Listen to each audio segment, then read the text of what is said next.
And so we refer to this as digital alerting, which allows us to reduce collisions by up to 60 to 90% with those fleets.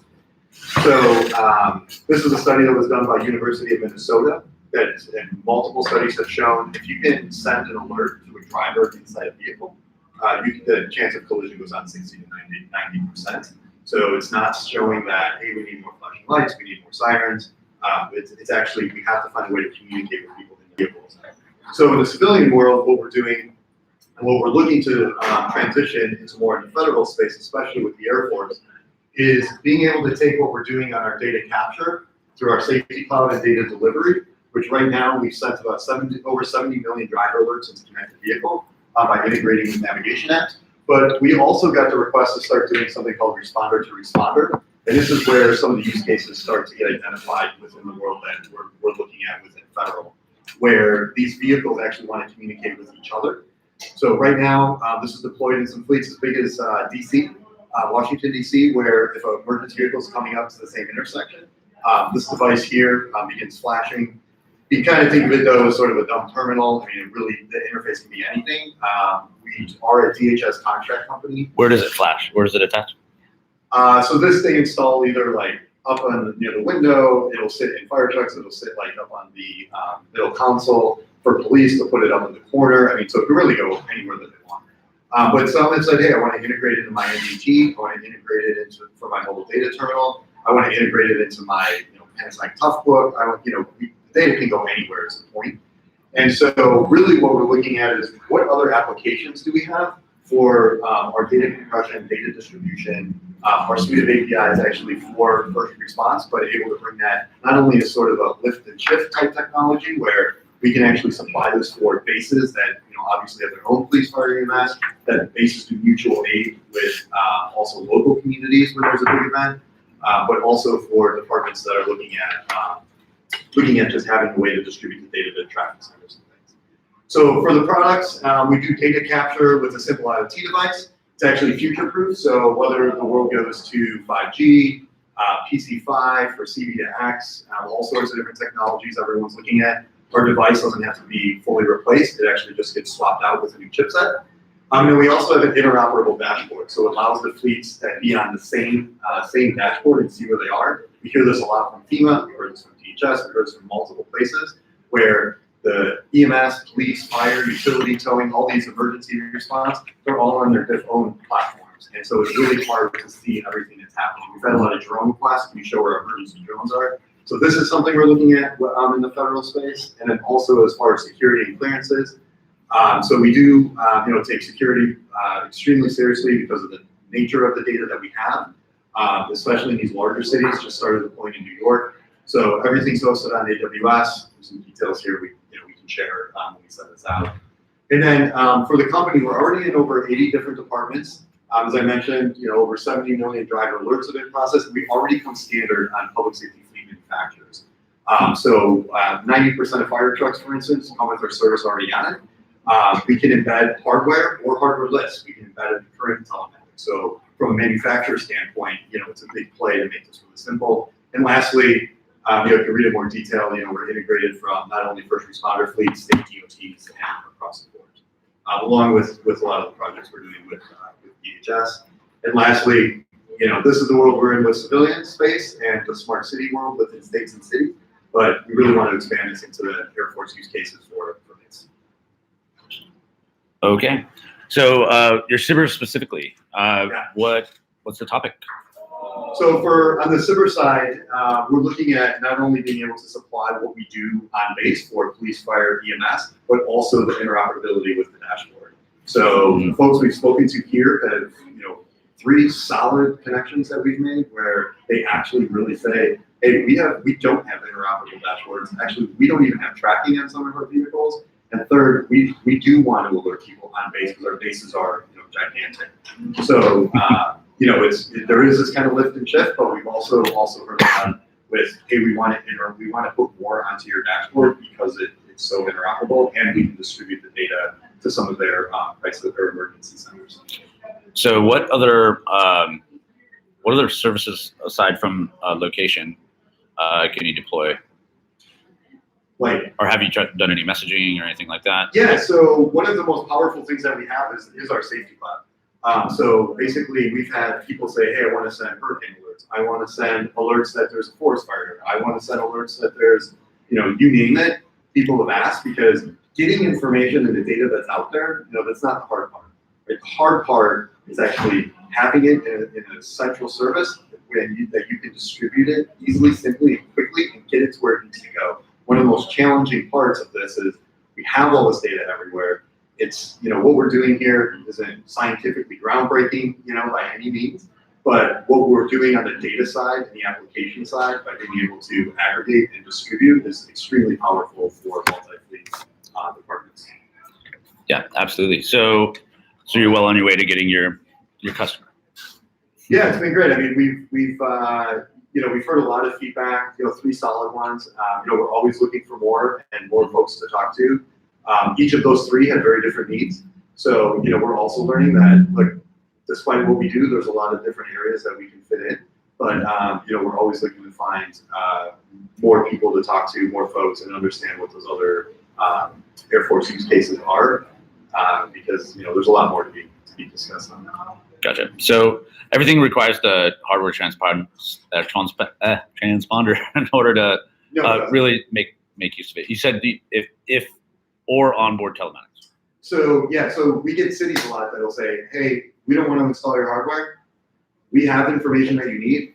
We're not going to get in the world of like integrating, consolidating, distributing data, working with manufacturers, all that. Right. So basically, we have APIs. They can simply just pull and stream the data onto our safety cloud, and then we compress it, we format it, and then we distribute it to where they need it to go.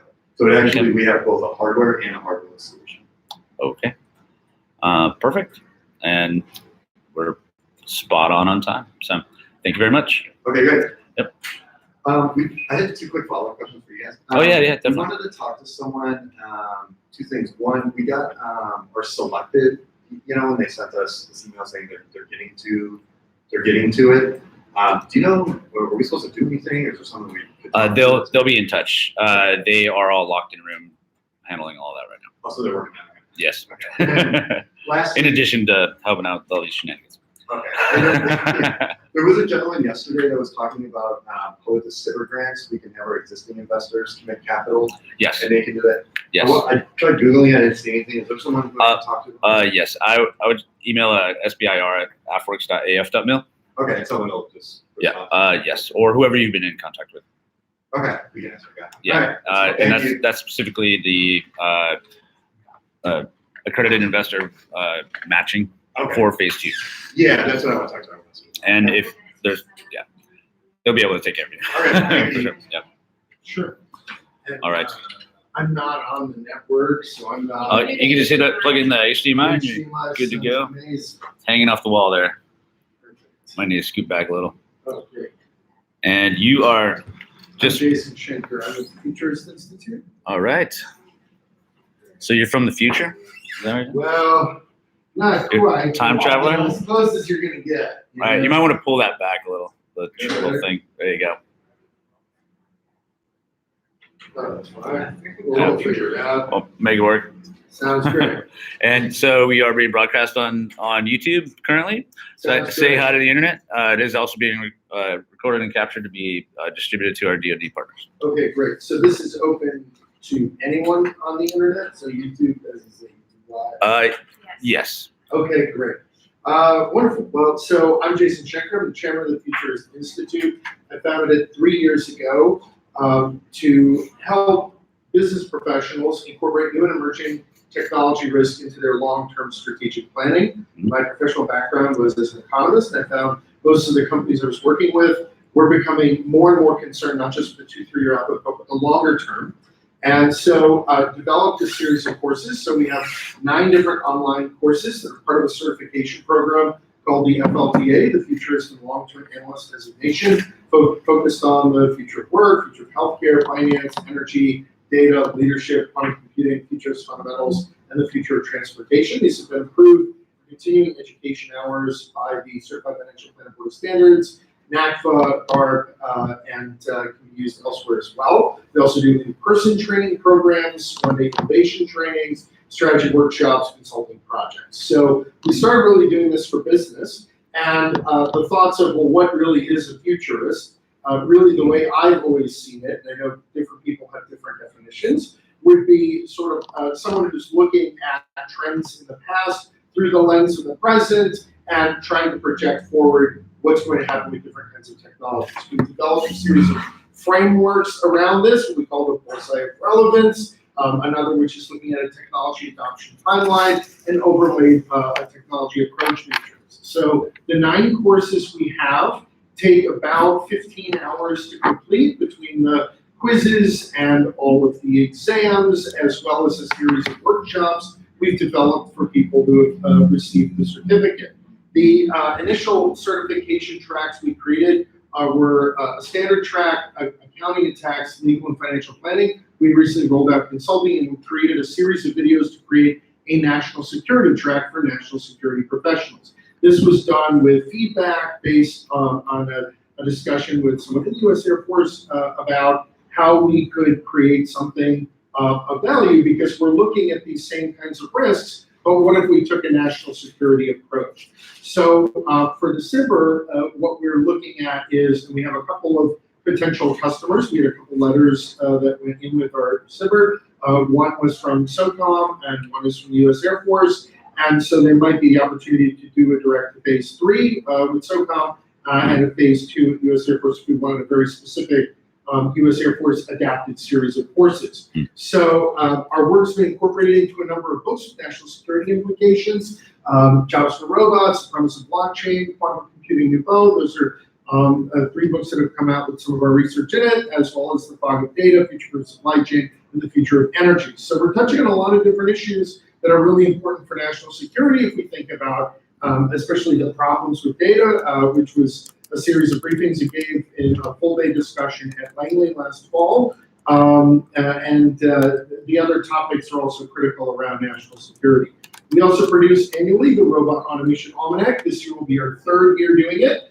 We asked 24 different executives, experts, and investors in robotics, AI, and automation, what are the biggest things in your head? And lo and behold, when you ask people in the fall what's coming in the next 12 months, and they're decision makers, they can actually tell you. So we're doing our 3rd one of those. We've supported a number of different entities, and I've given a number of different talks on various national security issues, from the risks of social media and cryptocurrency to JSPOC, which is the Joint Senior Psychological Operations Conference, as well as done talks for JSOW and at NATO.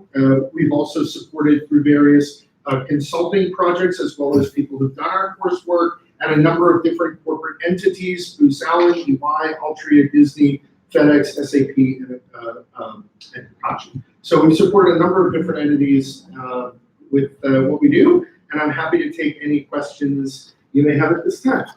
Okay, so if I'm not mistaken, your specialty is in facilitating workshops and events and classes, and with the end goal of giving certifications. And also online training for the same purpose. For continuing education. Yes. Okay. Okay, so how is that typically delivered? Like in person with in-person facilitators, like large workshops? You do also do it online? Yes, so everything is online. This was originally created as online content. So it's videos and quizzes, a final exam, and a series of other things that are required for it. So that takes about 12 to 15 hours to complete all the online courses and exams. Otherwise, it can be done as a 2-day in-person training seminar. There's a couple of different parts. There are a series of substantive content things related to each of those 9 topics, if we go back to that. So we're looking at very specific technologies, and there's also a really important delineation in our discussion. When we talk about the technologies in these areas, it's between the almost right now and the maybe someday. And there are things that I know the one table we had up is to let's think about what's the most important. It's really important to think about what we're right on the cusp of, where we need to be ahead of, and often this is in a business framework where we've had these conversations. Obviously, from a national security standpoint, we think about things like quantum computing. There's things we can't be behind on because losing there is really bad. And so these are a number of different topics that we covered in the courses, and of course, there have been a number of books, as I mentioned, tied into the coursework and workshops.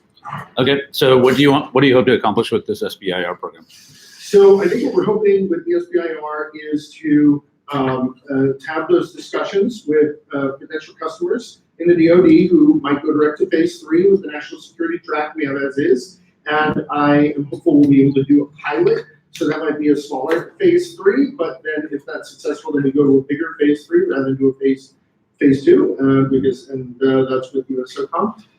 The phase 2 would be to look at these topic areas and more for U.S. Air Force phase 2, have very specific content designed more towards Air Force concerns, and then develop that series of coursework for delivery and then moving to a phase 3. Of course, if there's interest in taking the national security forward, we're happy to go direct to phase 3 as well. But otherwise, this educational content is really designed to help people think a bit out of the box and think forward. Very complimentary. Some of the conversations we heard from Dr. Oka this morning were throughout this entire past 2 days. This is very much where we live in helping folks kind of think a little bit beyond where we are right now to take actionable steps now so that things that could be issues in the future don't become issues. So the National Security Force or course that you had discussed, adapting it for the Air Force, what key differences do you see are between SOCOM and the Air Force? Sure. As so it relates right now, to futurism. Right. So right now, each of the courses has different video content explicitly for national security track. The difference might be in the substantive content of what we're discussing within the courses, as well as priorities within the national security content. So it's not that there's a national security course, it's that each course has national security parts to it. So we've added additional content to sort of our standard track. So each of those tracks we have has additional content. National security track has content, but I think there might be more that's more U.S. Air Force specific that we'd be adding. Got it. Are you working with Air University or the Air Force Academy?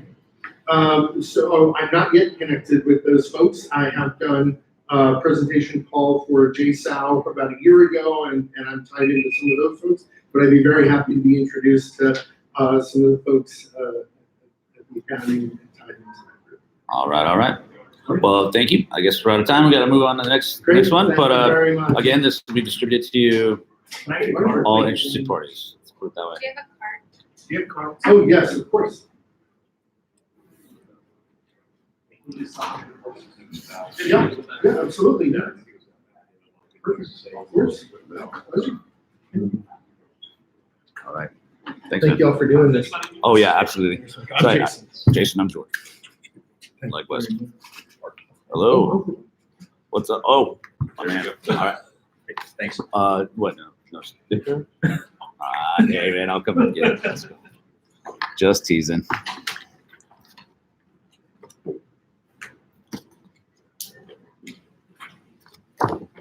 Okay, how you doing, man? Good. We- HDMI cable. Right behind you in the wall there. Yeah. Nope. There you go. All right. And we are being streamed live on YouTube currently. So say hi to the internet. Hello, internet. And also, this is going to be recorded to be distributed to all of our DoD partners. Wonderful. So yeah, 8 minutes and Go. In order to tailor my pitch a little bit, let's know who you guys are, what equities you have. So essentially, this is being broadcast to the world, first of all, and also it'll be distributed to all of our Air Force customers across every MAGCOM, et cetera. Me personally, I'm George Moncrief. I'm a tech scout and product development coach and mentor advisor. Resident tech startup nerd at AFWERX Vegas, the flagship innovation hub. I'm with AFWERX, but I'm just here helping with time. She's generally awesome. Generally awesome. I'm able to be able to talk to people who are generally awesome. All right. So my SBIR is a little different than everybody else's because our SBIR is to create tools that help other SBIR companies. So we understood that we've been providing SBIR support in various forums for a couple of years now. Our day job is to run a GovTech incubator out of DC, basically the capital factory there, Eastern Boundary. So we've been providing education. Honestly, we won our first SBIR. We wanted to help other people who are having not have the same experience we did. So we started producing videos. It was just me talking on camera saying, hey, this is our experience in phase one. Hey, this is how we approached it. This is what we wrote into our tech volume. Hey, we provided the redacted version of our proposal. We posted it online for anyone to download. Same with other compliance matrix. So this is where it all started. And now we've got an SBIR to turn all of those individual pieces, the bits and bobs, the videos we produced, into what we're thinking of as the TurboTax SBIR. So the aspiration is to be able to help anybody come in, whether they are a Silicon Valley entrepreneur that's never even thought, doesn't know what SBIR means, has never thought they would work with the government as an early stage company, to an established business that's trying to use SBIR to migrate into the federal space, to maybe an experienced government contractor who just has never done the grants in the R&D approach. So the idea is anybody who comes in, regardless of what their need is, would have a curated path that streamlines the experience of applying for SBIR. So give you a little sense for what we've been doing up until now. Up until now, this is what it looked like. It was just me talking on camera. Hey, this was what we did. This is where, this is what worked for us. This is what didn't. Here are proposals that are winning proposals that they could download for phase 1 and 2. That's what it was. And what we're trying to do, and then also here's our experience, or also our videos on the more traditional experience, non-dual use SBIR. So you can see we were producing overviews, comparisons of SBIR to DC, just general education and information that we thought would help people register, understand what they were doing, get on board. And we're trying to get us to here. Something that's much more of a holistic roadmap that tracks information about the individual companies to speed and facilitate their registrations. While we were here, we've been handing out surveys to all the SBIR winning companies, asking them about their experience applying for phase 1. And so we've got about 15, 20 responses. As I was reading them last night, it was amazing. Companies that had done government contracting work in the past raved about the program. It took them no time to register. It took them under 10 hours to fill out the proposal. They loved it. Companies that this was their first exposure to government contracting, 20 hours to register, typing 70, 80 hours to write a proposal. So it was really clear that there is a need to be able to create that same experience that the established contractors have, and get that same concierge level support, confidence, and ability to create a compliant proposal rapidly that everybody else has. So that's what we're doing. That's really my pitch, is we're trying to figure out the exact set of tools that we need. What is the education? What is the information? We know what we wanted, but we now have a lot of feedback from the customer base. We also want to make something that's going to be helpful to the government. So one of the things that AFWERX has directed us to do is to think not just about the small business or mid-sized business customer, but also create the same level of support, education, tools, and resources for a contracting officer that may be doing their first SBIR phase 3 based contract. Or create tools and resources so that a program officer who's at a major command can research this and be like, oh, this is how the program works, this is what's in it for me, this is real. And when we went our first SBIR, we went around to all the major commands, like AFWERX was getting calls like, yeah, these guys are serious. They have free money to build tools for us. They thought it was a scam. They were at least concerned enough to call AFWERX about whether or not this what I was saying is true. We want to be able to build the resources to make sure that future program officers know what they're getting into, know how to leverage the program, and have the confidence to move forward with all these companies out here. So fundamentally, that's my pitch. Really? And I'd love to answer any questions you might have. Okay. So you started building this to support your members at your co-working space? That's right. This is all publicly available. This is our public facing SRD. This is all publicly available. We started posting these on YouTube. We didn't really know what we were doing, but we knew that we wanted to try to help out. The minimum viable product for our educational support was just posting on YouTube. It's been pretty great. We've had a few thousand views. I can't tell you how many people on the floor have come up and go, hey, we watched your videos. And now we're here, we won. It's awesome. Right on. A lot of high fives of it. That's awesome. Well, I definitely see a need for that as well. We're constantly asking questions and getting bringing the noobs up to speed is it's definitely a need. So aside from building all of this content out for both sides of the house on the supply and the demand side, what else do you want to accomplish with this Sbir? So the main things that I think I'm imagining this in a couple of tranches. So there's one piece around education, just helping everyone get to a level playing field of understanding on both sides of the equations. I think there's a second opportunity in here, and this has been largely formed from our conversations over the past year or two as we've begun to get involved in Sbir, is that there's a huge community of VCs and advisors who know that there's opportunity to leverage Sbir as a de-risking mechanism for their own capital investments. So what we've been talking a lot about is how do we use this portal? If all these companies are coming through our portal to help them prepare their proposals, get up to speed, and we've got a bunch of governments coming to this portal to get smart on the program. Well, why aren't we also, or could we also harness requirements from the government side? Could we also harness requirements from all these VCs who are looking at the program?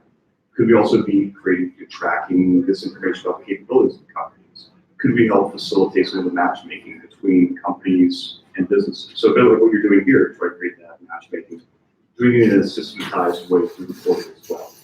Okay, so building software to create virtual collisions. I don't know if it's a software solution as much as I would imagine it being almost like an Upwork style solution. You've got a bunch of people who have capabilities that they want to deliver. You have a bunch of people who need solutions. Could we help facilitate that marketplace of ideas in the same way that any other everything from Uber to an Upwork to a Fiverr has basically solved this problem. And the last piece I'd love to see in this, and this is also, I think it plays into our core day-to-day around supporting government contractors, is being able to create government the actual proposal writing platform. One of the pain points I heard from the government was, we get this, whether it's a 5 or a 50-page proposal, each section goes to a different person, and it creates a lot of headaches for us having to field out the right pieces of the right people. It's difficult to manage that process. So the question is that we've been wondering, well, gosh, is there a way for us to facilitate that tree much? Now, I'd say there's a lot of issues that come in when we start receiving proposals, when we start taking business proprietary information. So I think there's a question about where does this live? Because I think that everything that I've described up until now, the way we proposed it was that it would live on commercial networks. This would not live on an Air Force network. Okay. Just to make sure there's full access. Well, there's commercially available government network. Like the GovCloud instances, IL4, L5 stuff. However, that's a tall order. It would be freaking amazing if we could build it though. So it seems like a mixed bag between Upwork, Idea Scale, and Spigot, and all the other ideation frameworks, and with a bolted on proposal review section. Yeah, we'd love to get to a place where this is as simple as TurboTax to be able to submit, and then it's a easily triaged process on the government side. Because as you start getting from, I think there were 120 applicants for the 18.2 release. Now there's 1,200 candidates, people who are applying. Really not a scalable solution. It's going to be a difficult solution to scale. We have the same issue on other sides, like our challenges. We did a multi-domain operations challenge recently. We had 317 in a month and a half, which is pretty nuts. There's also potentially the scoring side of it as well. I'd love to talk to you about it. Do you have a card? Sure. I'm very close to that problem.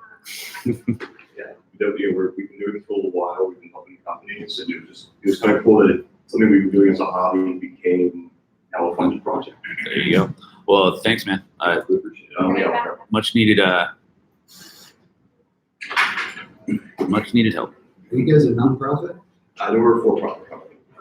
Although we're probably going to end up standing up a nonprofit because we're looking at a couple consortium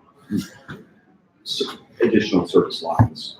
So we've got some irons in the fire for OTAs and with Lincoln Labs to do some supporting some of their work, which would require us to stand up a nonprofit affiliated nonprofit. All right. Excellent. Thank you very much. And who is next? Mine's not updated. So good to see you. Oh, really? Can we have a drink later? Yeah. Very good. You got a moment outside? Sure did. Is Is it you? Who is next? No, that's my Photon. dad. Photon Yeah, he X. switched up our numbers. All right. Hello, guys. I know it's a little bare in here. However, we're being broadcast on YouTube Live, and it's being recorded and will be distributed to all of our DoD partners. So.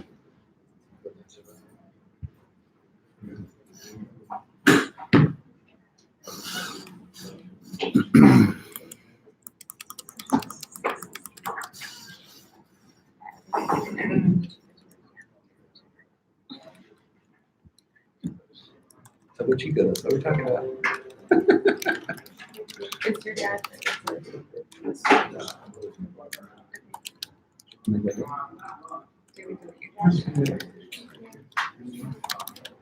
HDMI cable.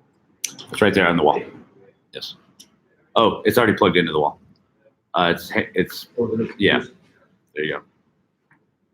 Yep. Oh. All right.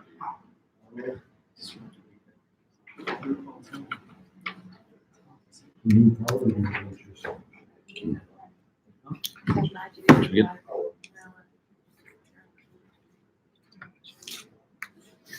And there you go.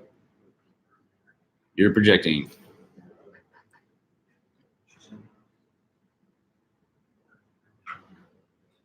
Oh, just a tad there. All right.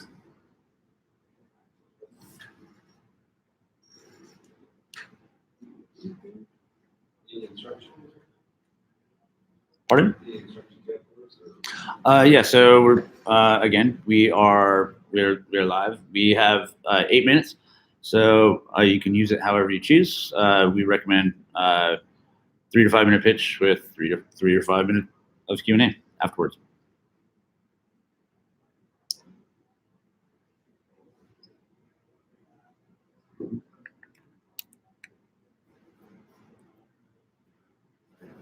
Right.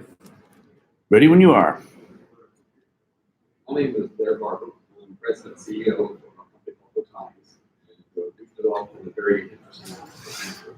What if you could take a device like this and be able to scan a wing and be able to look for structural integrity of that wing? What if you could take a picture, say, of yourself and be able to get all your medical vital signs taken care of? What if you could use a device like this and build an array and be able to track drones and see where the drones are going, identify them, look at their payload, and be able to identify everything? So what we've created here is an optical sensor that's small enough to go in a device like this that can do biometrics and be able to identify you, read all your different vital signs. And what it actually is doing, each pixel actually looks at and represents the orientation or the angle of the surface that it sees. We build high resolution three-dimensional imagery space from that, which allows us then to be able to do identification, smarter intelligence behind how we structure the data. So it gives us a lot of interesting information and data that allows us to extract information and do analytics on that data structure. So a couple of things here just kind of want to point out. We've been doing quite a bit of biometric work where we can identify faces at a distance now. So we put a larger optic on and do three-dimensional facial recognition, fingerprints, that kind of stuff. What kind of distance? We've actually measured facial stuff out to 200 meters. And with a bigger lens, we can go further. So we've got the ability to go at range. And I'll get into some of the drone stuff too. We've actually tracked drones, small drones out to a kilometer and a half, you know, with full access tracking and everything. I'll go into a little bit more of that as we go further.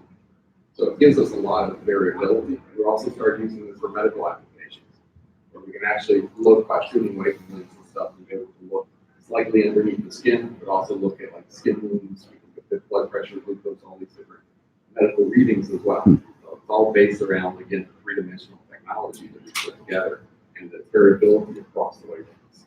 So, and again, it's all passive, but it's small enough to go in a device like this, like your cell phone.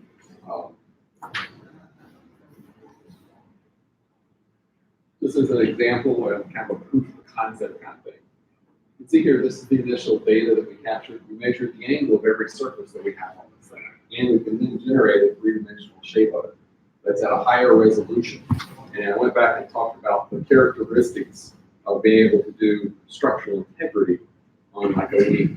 So we've actually worked with various companies, some in the oil and gas, some of the other inspection areas that actually we can go in and measure the blistering, the bubbling, the cracking, the corrosion, and that kind of stuff on the surface from a distance. And we've gone through a lot of work going through and looking at preparation of the surface, where we can actually now look down at the micron level and be able to look at the surface roughness and how paint would adhere to that surface roughness. So again, it's putting pixels on target and being able to represent the pixel shapes on the target in a real-time variable. And these sensors are real-time as well. Pixel shapes. Yes. Each pixel now has a three-dimensional cosine orientation.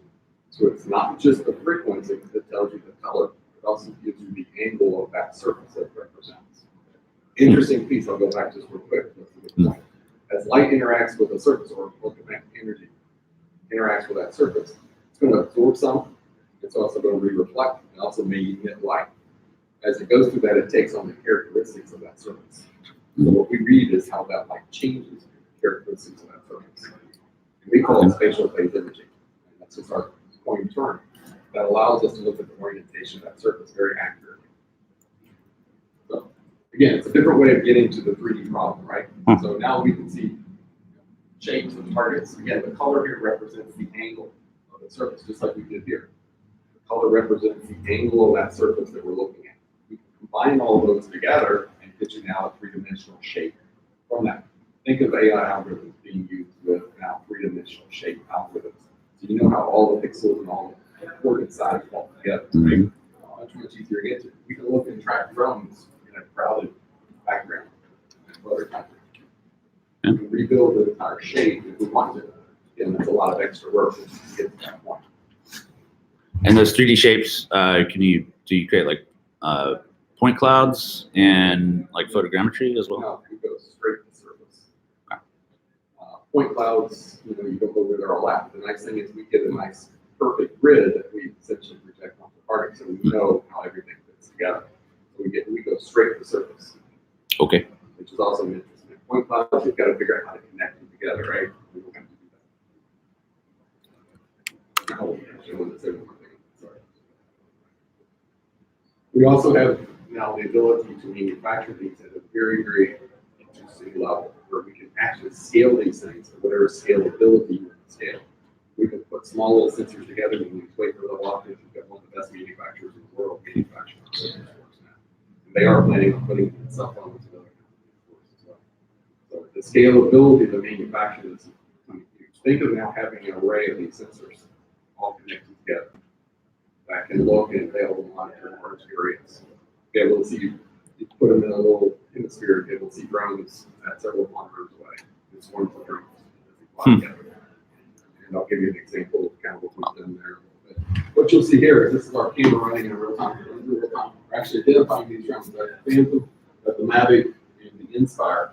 And we're actually tracking, we're giving you the X, Y, Z position of each of those drones and its direction velocity. We can actually tell you which direction it's flying, what the direction velocities are. Again, you can gather more and more information. We've actually looked at things like payloads and so on as well. We give you volumetric payload information. How much volume of each of those payloads are actually being carried. So we can still identify it. We can also identify the payload that's actually being carried by it as well. That's an added piece. So it gives a lot of very unique additional visual analytics that we can now plot together to create a lot of information. So, again, we've been doing this now for quite a while and we've been able to develop a lot of additional information. It's awesome. Okay, so what are you looking to get out of this SBIR program? And where, like, if you could wave a magic wand and you have the best customer, the most ideal customer, what do they look like? Where are they from? And I think what we're looking for is a partner that can help us find solution paths, integrate this technology into a real warfighter application. So that's what we're doing, right? We see ourselves as not being a vertical company, but a horizontal company, providing sensor and sensor analytic software, what we call Shape OS. We provide this information to somebody that can now integrate this into a product form and drive it to a product. That's what we're doing in the commercial world right now. We're looking at very large companies OEMs. and enabling them to build better products. Got So we think, we see like the Air Force or whoever the customer might be, saying, okay, I need to do counter drone, or I want to be able to put this on a drone and be able to do navigation. All right. We help build the sensor to their specifications, help integrate it onto and provide the solution for that. Okay. All right. Unfortunately, we're out of time, but thank you. Have you had any luck in, while we're going to switch through, have you had any luck finding other partners upstairs, other Sbir companies that you might be able to partner with? We have quite a few. And Awesome. there's several, there's a couple of people up there, there's also other things we look at and Awesome. very interesting. Excellent. Yeah, it's been really Good to know. Appreciate it. All right. Yeah. Thank you. Sorry to rush you off. Yeah, your turn. Your turn.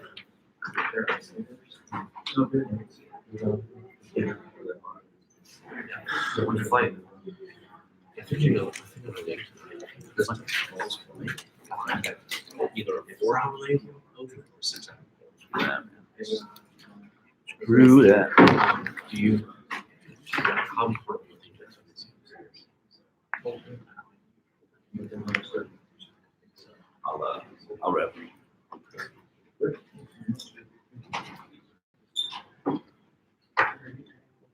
No, I think we're about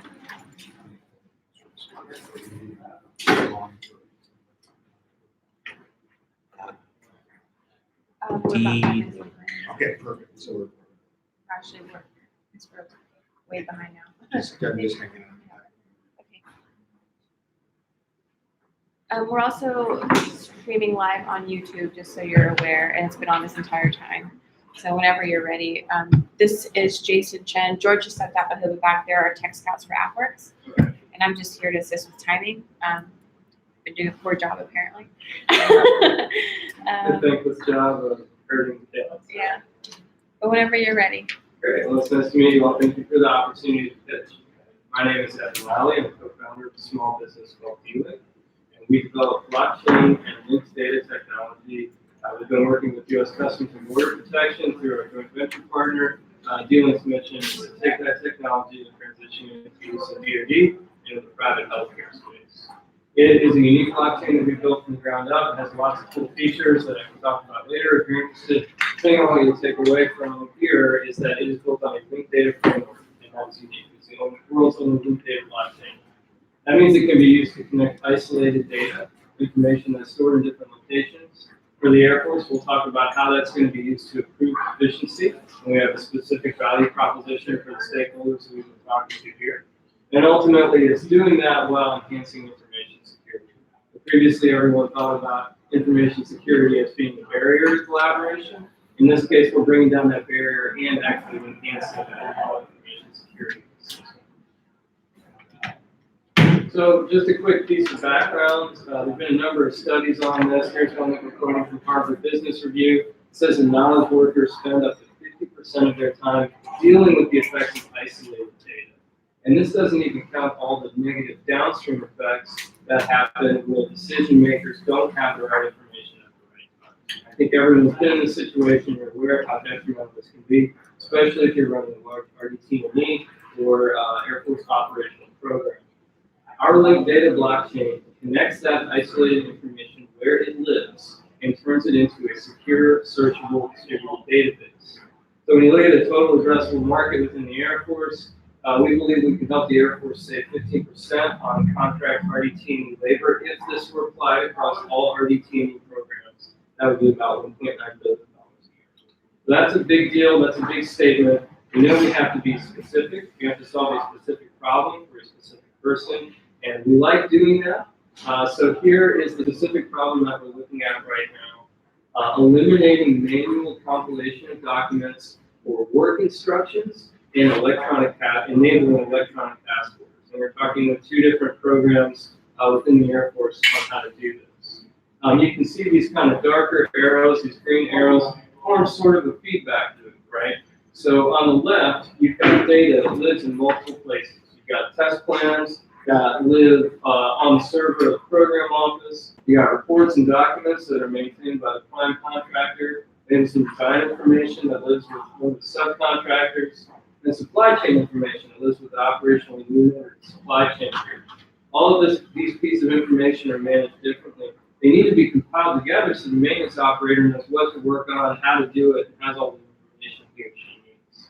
Over here on the right, you have the program authorities. Again, multiple agencies with a lot of overlap with different spheres of influence. So what our blockchain and credential management system allows them to do is grant and revoke specific micro-credentials that are linked to each other that relate to the spheres of influence of the individual agencies and grant access to a specific person or specific information at a specific time. I'll talk at the end about this, but this is not a custom solution. This is based on web standards for the Web 3.0, so it's extensible, and we want to remind the Air Force here that by taking a standards-based approach, you are not stuck with DLIN to provide the technology. It avoids the problem of further locking. Fundamentally, we are maintaining local ownership of data. So when we use our blockchain and secure data hubs, we can leave the information where it lives in the first place. We let that local information security manager retain control of their data and who has access to what. They maintain a secure data hub where the data is encrypted at rest. But they can link together with a permission blockchain that acts as a searchable index and an anonymized audit trail for who accessed what information. I talked a little about our standards-based approach. We are adapting technology right now that's being used at U.S. Customs and Border Protection to allow shipping and logistics companies to collaborate where they see fit. These are companies that compete with each other and they don't want to link their data systems or share all their information. So a lot of parallels in the commercial space. These are TRL 7 proof of concept right now. We've demonstrated significant cost savings, and USCBP is preparing to mandate the technology as a standard. Again, this is done in partnership with the World Wide Web Consortium. So we are not saying Air Force, you should adopt our unique solution. We're saying we have the best solution that complies with international standards for web ledgers, verifiable credentials, secure data hubs, and other components of technology.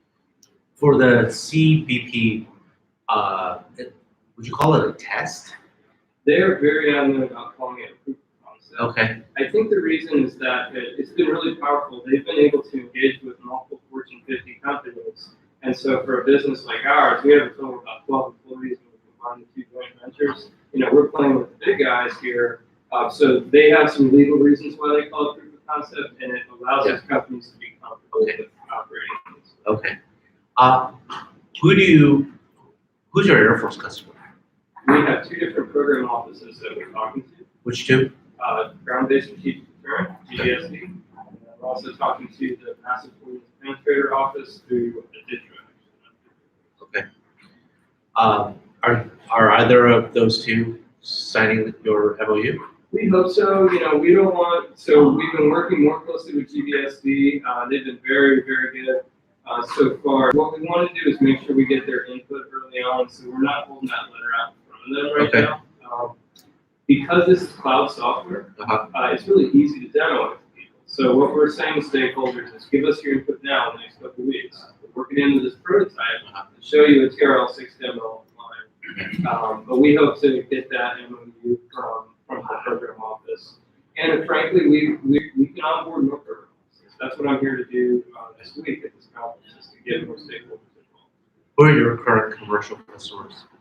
I can't say who the customers are with shipping and logistics. All right. I will say, I mentioned at the front, we're also working in healthcare. So our joint venture is doing a dual use model with DoD and healthcare. Okay. We're working with a private equity firm that has a majority ownership stake in a skilled nursing facility, also a hospital network and a private care practice. I can go into the details later, but you can imagine these are all situations with different organizations that have different interests and they want to collaborate. Okay. Okay. Great. With that one, I think we found out that one of those entities was spending $1,400 a day, which is a lot for them on something that they didn't need to. And our technology will allow them to stop doing that. Okay. How do you think AFWERX can best help? Help us get stakeholders in the room especially early on, so we can get their feedback. The challenge with blockchain is that it can do so many different things. We need to identify the minimum viable product, the specific thing that's going to get us to phase 2 and get a real field solution. All right, thank you. Thank you so much. That was like that. Yeah, right? So how will we be in touch? You all just contact me if you have any? Yeah, we have we have everyone's information. If you want to leave your information, you're welcome to as well. I have a brochure. Would you like it? Throw it out.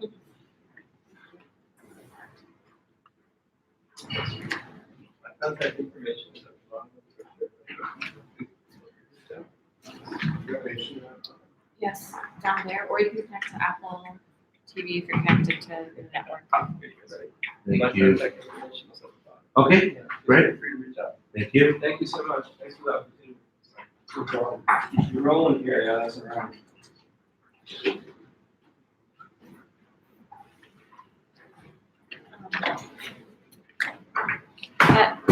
That's been having issues with the Mac dongle. So if it doesn't work, the Apple TV suggested. Say again. Apple TV is much more reliable. Oh, is that right? Yeah.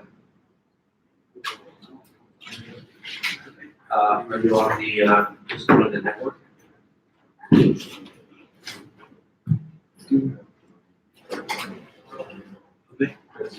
Yeah, let's do airplane.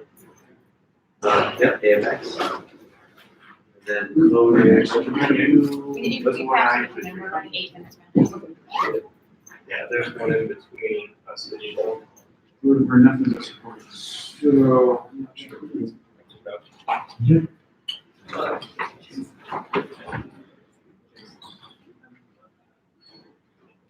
We're the last one around there. Really?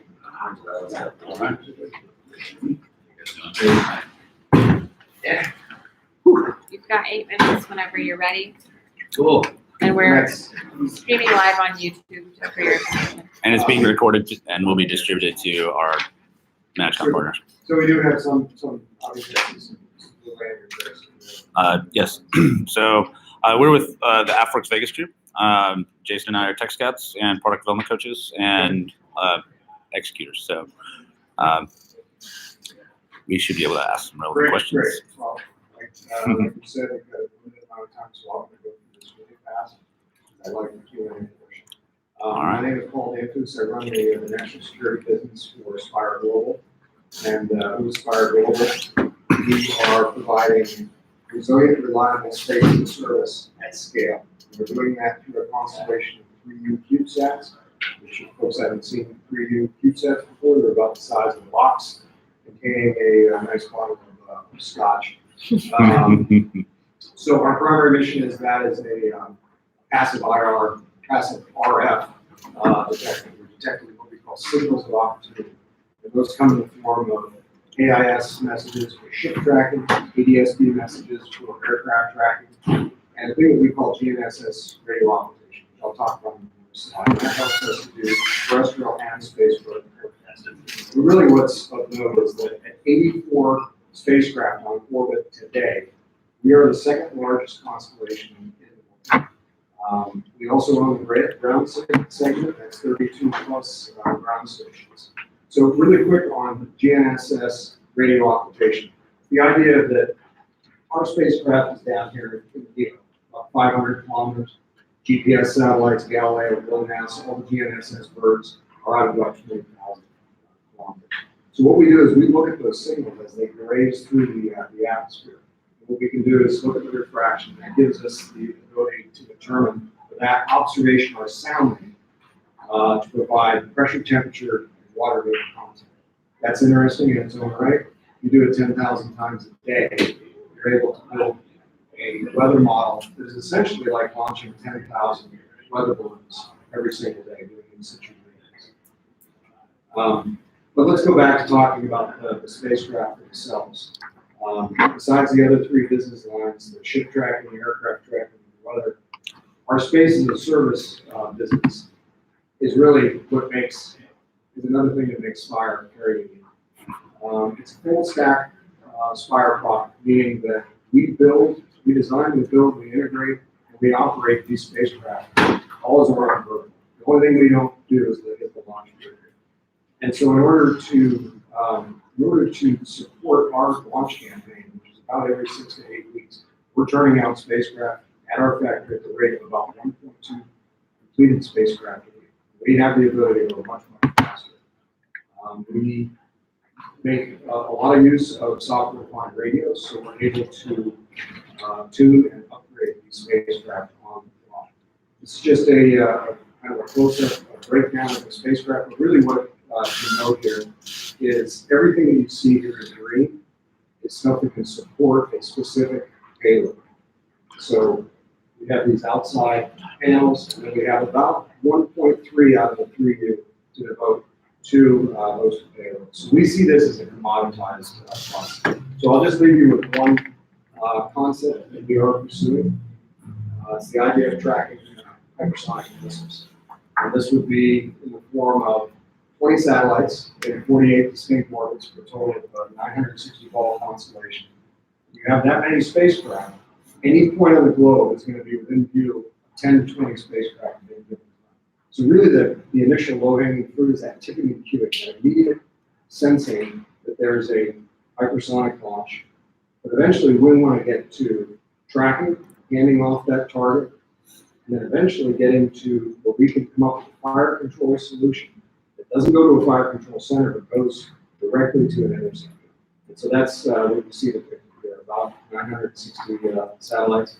We may bump up our form factor up to a 6U to do that, but this is something that we're actively talking about with some customers. So with that, I'll open up for questions. Okay. Are there any restrictions as to like what the payload might be? Any restrictions on payload mission? Or the hosted payloads? No, we're actually doing a hosted payload right now for an unnamed 3-letter. We're working through an intermediary company called PW. So they're doing all the integration.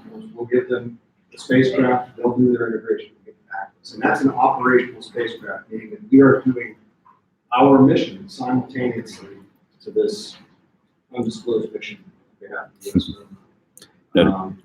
So we are in the process of trying to do getting a facility clearance so we can start doing more classified work. We're really doing things. Gotcha. Are there, I don't even know if it's the correct terminology, but you can detect hypersonics below 7, is it, what's the height of your satellites? So on average, about 500 kilometers. 500 kilometers. We have licenses for some different orbits, but on average, say 500. Okay, so you can detect everything below 500 kilometers, right? Okay, that's right.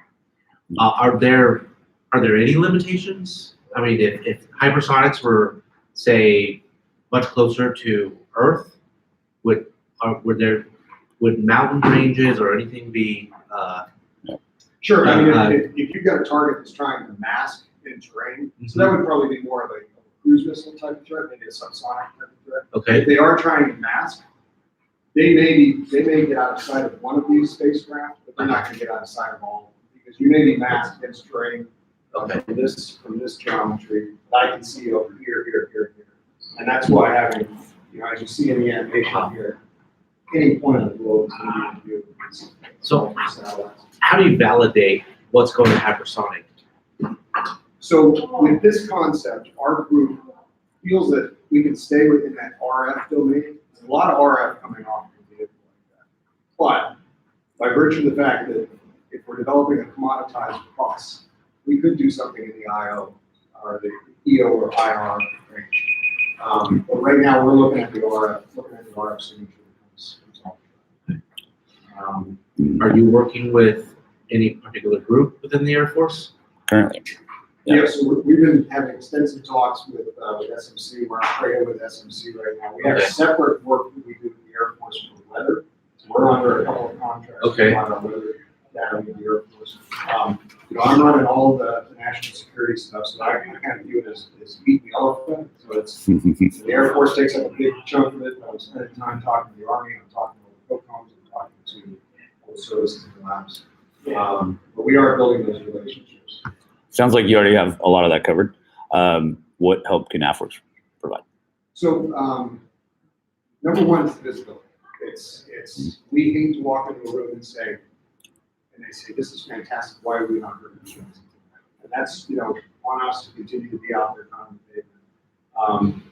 But when it comes to the bus, it's getting the word out there that there's no one else who has a factory like this. It's cranking out these satellites.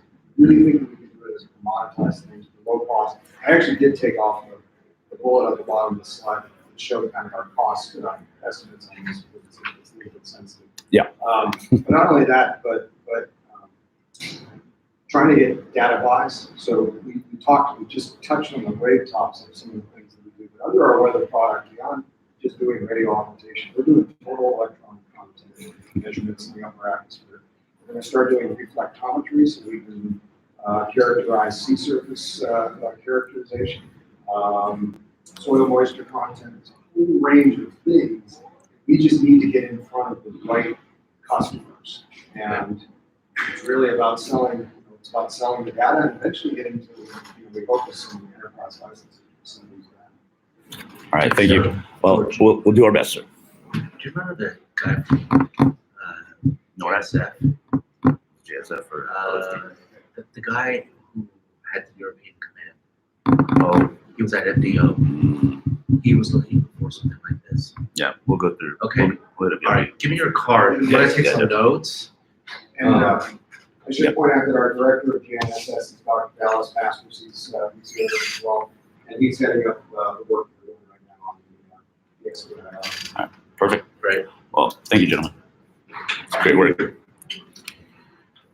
We'll get you in front of some folks. Pastor, yes. What's up, man?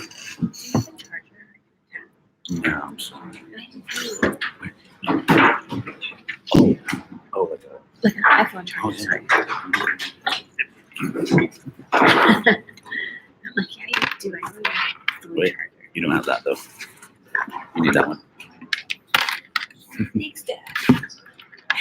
Yeah, baby girl. You're not my Superman. You're my Superman. That one's pretty badass. I like that one. So, Thank you. Hello. All right. Okay. A bunch of different mission scenarios to report. This is the one that was proposed to the Sbir. These All right. are adjacent to the Sbir, which is SSE. And but this is what Todd Weiser, CTO of AFWERX, had us research almost 3 years ago. All right. And we may have to pivot and say, hey, Todd, because he said, I'm signing the MOU. I'm like, slow down. Gotcha. We gotta do product market fit. And Yes. through him, we're gonna do that with his constituencies. It's a learning experience for the new startup. Who are you working with on the Sbir side? On the who? On the SBI, side? on the SS or SBIR side? Are you working with Matthew Scott? So the Matthew Scott and I have now traded lots of information. Okay. In that awesome presentation he gave us yesterday, totally blew my mind. This is what are all the ways that we could take them all down and move it to a single case too. As it relates to the MOU as for the phase 2, I don't have those answers. They would be able to answer those questions. Yeah, and I don't think anybody can. I think the only way we can find out what is right, what is the product market fit on the MVP, is to talk to a lot of customers and see who's got the strongest burn and who's ready to, who's most likely to transition to phase 3 first. And then we'll do it. That'll be our guide. Right? All right. Okay, so let's, Excellent. we're gonna do live demo because we Hey. like to live. We'll do it live. So do. So All right. Yeah, we're also live streaming. Yes. we're live streaming. It's right here. Actually, No. it's in the center. In the center of the AFWERX. No, it's right here. Say hi to the internet. Hello, world. Bill O'Reilly. Yeah. We'll do it live. All right. Lots of different sensor plugins. That's a laser rangefinder, pistol solver. There's a precision GPS and Video GLONASS. and output. How do you? Pardon? Can you help out Well, with okay, video? careful that, it's supposed to be eye safe, but you never can tell, right? So I don't know what it is. point at that, and then you press that button and lays. So I did it out the window there and lays the building that's 103 meters away. But it's also through an elevation cant, traverse, and has weather data and a holistic solution. And then we make that solution shareable and then collect all this metadata and essentially gives the shooter more options. More options than just pulling the trigger and shooting.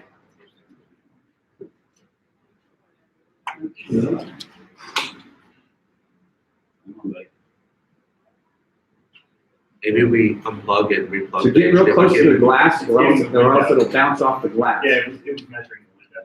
Yeah. But now I've got a range to target of 64 meters, heading angle of 92 degrees, inclination angle of 1 degree, cant of 3 degrees, and you are at latitude 30.2.68370, longitude minus 97.741577. And I compute now the target location and share it.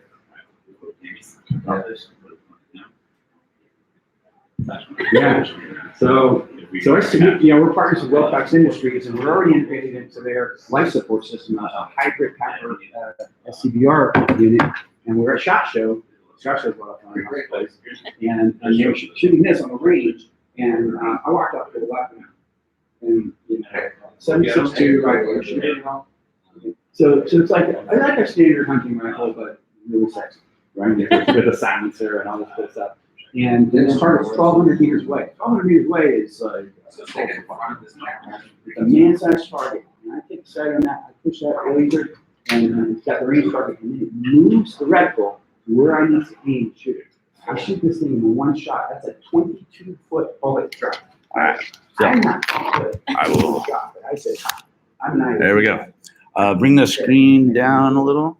By sharing, by computing. There, perfect.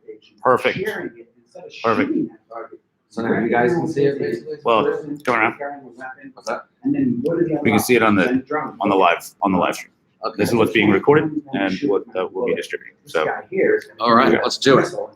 Hey, John. Generating options for that. Yep. Are we on? Yeah, unfortunately, that dongle isn't working with the system. No, it doesn't. Yeah. I mean, is yours different? Okay. Maybe it would have thought about. Oh. But this will work and people will see it. Yeah. And if you want to email over your deck presentation, we can make sure that it's attached to your opportunity. Yours is like that. Yeah, that one might do the trick. What do you think? All right, go ahead and give it a shot. Let's give it a shot. Sorry, guys. Yeah. Hey, no worries. Don't sweat it. It happens. You're the one that wanted to do it live. I'm kidding. No.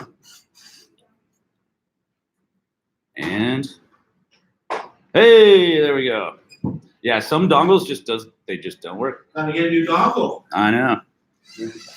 Everybody thinks that's kind of like All right. I know. Some people have just a. Oh, I gave it to a guy and he ran away. I'm just kidding. Go ahead. All right. Okay. Blue Force, right? Blue Force is software. It's an IoT data fusion platform, a COTS software program. We come from the COTS software companies like Lotus and Microsoft. That's our DNA. I've also been an Army officer for 30 years in counting, and done that simultaneously.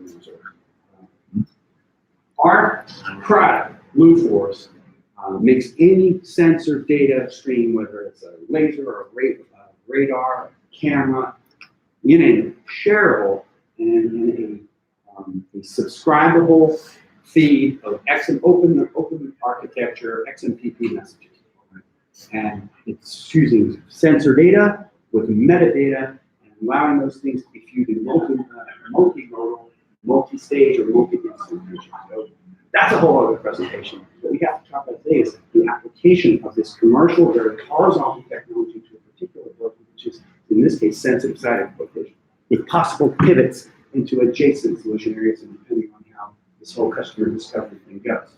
So, sensitive site exploitation is what we're proposing is to sell kits. And the kits, Pelican cases that have sensors, computing devices that are man-hackable, wearable, as well as integrated software with a solution that allows detection, recognition, and exploitation of all types of modalities, right? And the use case or the scenario is this: you're on a site and you have a limited amount of time in an unsecure security situation, and you've got to get stuff and people and information out of that site quickly. And if there's something that's actionable right now, I want to know that. And here's the problem: terabyte phones, people you've never seen before, signals going back and forth across the ether, languages that you don't understand being spoken, the conversations overheard. What does it all mean? I've got 2 empty seats on this bird, and I got to figure out which of these 15 Yankees are coming with me. I got 15 crates of documents. I got to figure out which of this stuff is relevant and merits our intel guys cracking their skulls on it for the next 6 weeks, and which one of those documents has the one thing I need to get the escaping HVT, apprehend. So if I were to come up on you, see your face, and say, now connect it, everybody, you know what's fun about a joint task force and your agency task force? Everybody brings their own little kit, and then you want to put 30 screens on the wall, and they call that the fusion center. Well, yeah, helping replace cognition. We collapse it all to one screen. And now we can actually start to use that data. All right, 9, 10 years have passed, and now we're building what we have is a platform that can host autonomous agents to actually process that information. Server, on the device, on the sensor head, truly services-oriented architecture. Where should that data be processed? Everywhere. I was at the Army's 10-2 workshop, and we ended up getting selected for that. And they said, hey, we're going forward. Where's money? On the 20? Okay. And some intel we need, I can say that because I was an intelligence officer. And he was supposed to be AI officers, but getting higher. No, cannot be. One, they're going to be disconnected for a lot of that time because they're going to be in an EW contested space to the denied environment. Number 2, you're going to overload the processors upstream. You need to process it at the sensor head and then all the way up. Okay, so then that's some business recognition. Recognition is correlation of signal to meaning, right? And we don't make the AI, we enable the AI. We've done we've used Azure Cognitive Services, we've used AWS recognition. So we know we need to know our way down that space. But it's really hard of companies that have that secret sauce, that awesome recognition algorithm, and work with some great ones, that we can make it shareable and operating in current containerization at the edge of the network. If it's stuck on the AWS cloud, it's not going to do that team any good from there. Disconnected on the object. No, 3 minutes left. Okay, fine. Device exploitation. Sucking that data out of using the latest and greatest open source tools. Using our partner whose specialty always export guide, before the else, right? And what they bring to the table is the ability to exploit devices. And they're making that sure. And also an analysis platform to say, all right, we're getting all this sensor data, I'm recognizing stuff. Now I need to triage it. I need to do tipping and tuning with other sensors, and I need to now create those actions for the guys in the objective, and also the next steps for the guys in the analysis chain. And all that's going to be on devices that can be picked as ammo pouches. We're reducing our risk by sourcing commercial devices, using our own commercial software, but using commercial devices and kind of merging with their product pipeline, because what they're coming out with next is lighter and more modular, and better swap characteristics. Live demo. Just All right.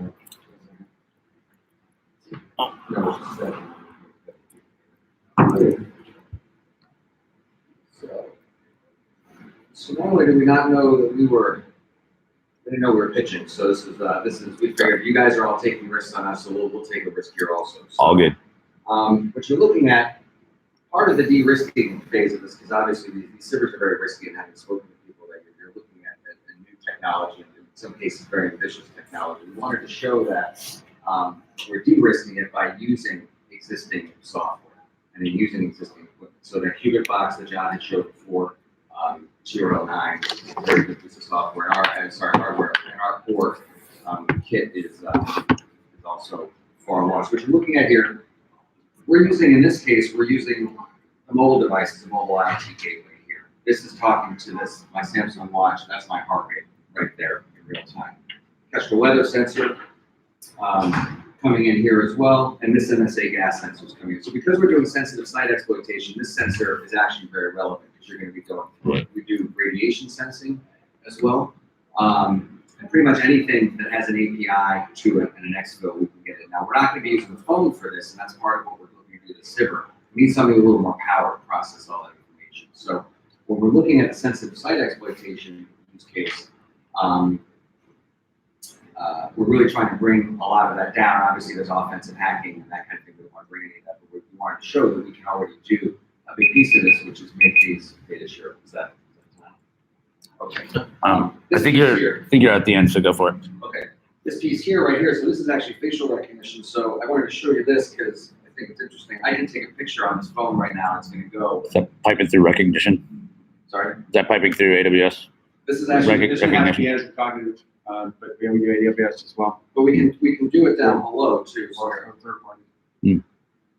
So you can detect radiation, but can you detect other elements, gases? So Yeah, sure. this is I mean, we all don't make the gas, sensor, okay. we make it shareable. We've done like 60 or so of them. We've done a fair amount of work in Sbir and hazard detection. Okay. And some of those things are like things like Beautiful. Raman sensors that, can really, there's spectrometers so it can detect any particle that you have a signature for. Okay. So what is your role in that? I mean, are you augmenting hardware like the Sbir sensor and all that stuff? Or? So we make that sensor shareable by putting it as publish subscribe interface on a stream of message and normalizing that stream of message. So our schema is adaptive. Whatever the data attributes that they're putting out become part of our message stream, one-to-n attributes, one-to-n sensors. Then we rationalize that against fixed schemas such as cursor on target, the ISA. I think the first commercial company could do that, and we kind of like love it for a site because you work like we work. we're putting logic in there too. So a lot of it. So obviously there's pipes and rails to get the sensor data shareable. Once it comes into our system, they're interoperable. So you're taking systems that are not built to interoperate that we are rendering interoperable.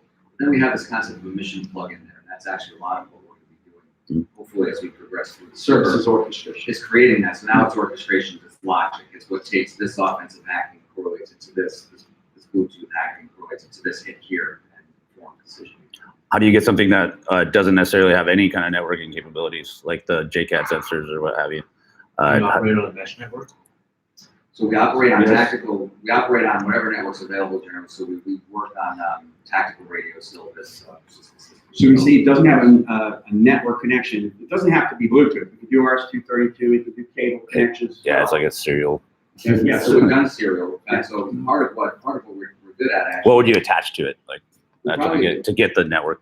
What would I? So Do you have anything available? Like you don't necessarily do the like hardware. a linear hub, Yeah. like Right. that. And linear hub would work into the linear hub into that.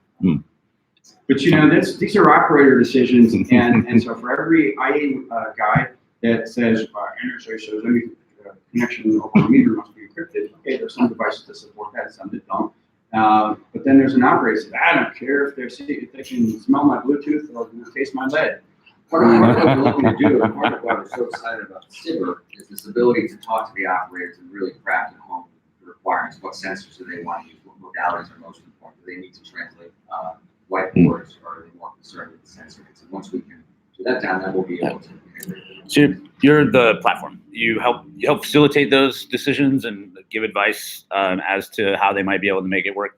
But your core product is Our core product is data fusion and a publish and subscribe interface to all the sensor data and a host for autonomous agents to process it.